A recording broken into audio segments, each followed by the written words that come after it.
En direct de l'Université d'été du MEDEF 2014, nous recevons notre premier intervenant, Joël Glusman, président et CEO de Crystal Group. Bonjour. Bonjour. Alors, est-ce que vous pouvez nous présenter déjà Crystal Group ?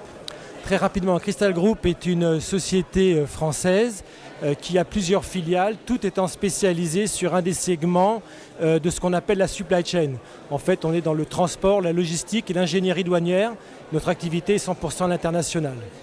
Alors, cette année, l'Université d'été du MEDEF est placée sur le titre « Une France qui gagne dans un monde qui bouge ».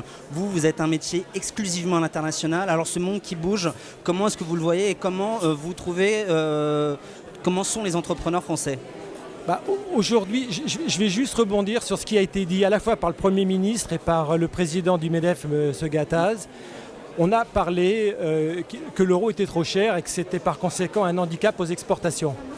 Or, en fait, les Allemands ont la même devise que nous et ont une balance excédentaire. En fait, il y a un vrai problème qui est culturel. Lorsque un exportateur allemand veut vendre son produit à l'étranger, il le prend en charge et il l'amène jusqu'à rendu au domicile de son client étranger. Les Allemands, les exportateurs allemands vendent. Les candidats à l'export français, on vient leur acheter chez eux. C'est-à-dire qu'ils disent « mon produit est de suffisamment bonne qualité, vous venez le chercher chez moi ».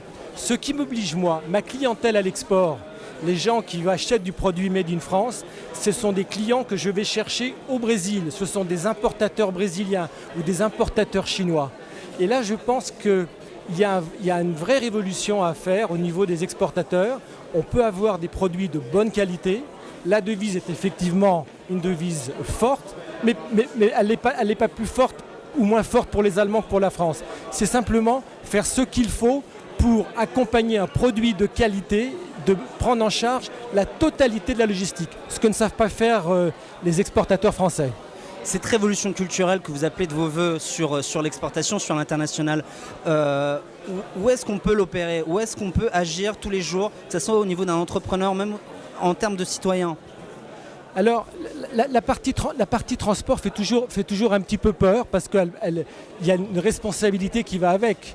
Il y a des problèmes d'assurance, il y a des problèmes de douane qui font toujours un petit peu peur. Et en fait, on peut avoir des industriels français qui ont des produits de qualité qui ne sont pas formés aux techniques qui sont finalement assez simples de l'exportation.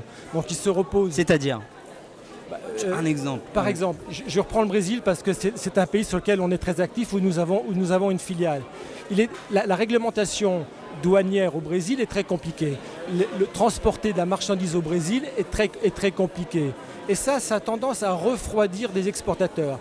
J'ai participé à beaucoup de salons où il y avait des candidats à l'export au Brésil qui savaient attirer l'attention ou l'intérêt de leurs produits, mais qui ne savaient pas du tout comment le rendre disponible auprès de leurs clients potentiels brésiliens.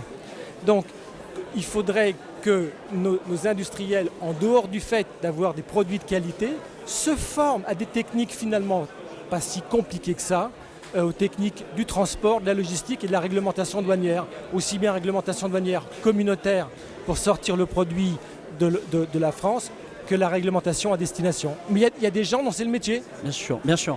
Entrepreneur français, donc vous l'avez compris, pour aller à l'international, il faut aller chercher les clients et vous rendre disponible, vous et vos produits, bien évidemment. Merci à vous, Joël Glusman. Je le rappelle, vous êtes président et CEO de Crystal Group et nous sommes ici à l'Université d'été du MEDEF, édition 2014. Merci à vous.